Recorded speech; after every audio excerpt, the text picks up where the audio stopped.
So today I want to show you how to adjust the clutches on a 185S. This is a 1982. As you can see, the shifter is nice and tight. It's not wiggling at all. And over on the other side, on the right side of the bike, this centerpiece is how you adjust the clutch, and this is the lock nut. So three tools you're going to need for this is a 10mm wrench or socket, just to make sure your shifter is on tight first, to make sure you're not getting a false reading on the adjustment.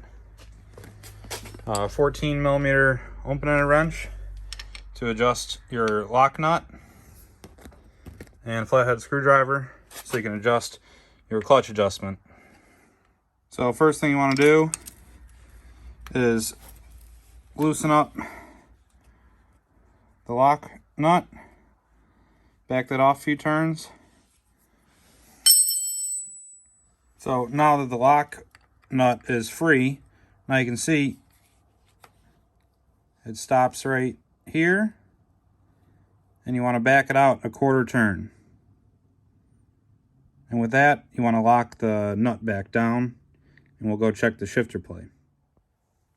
So on this one, now we got a little bit of play. This one was actually set too tight. So just a quarter turn back on that screw once it's set tight. Tighten her up, and that's perfect setting. Now she shifts good.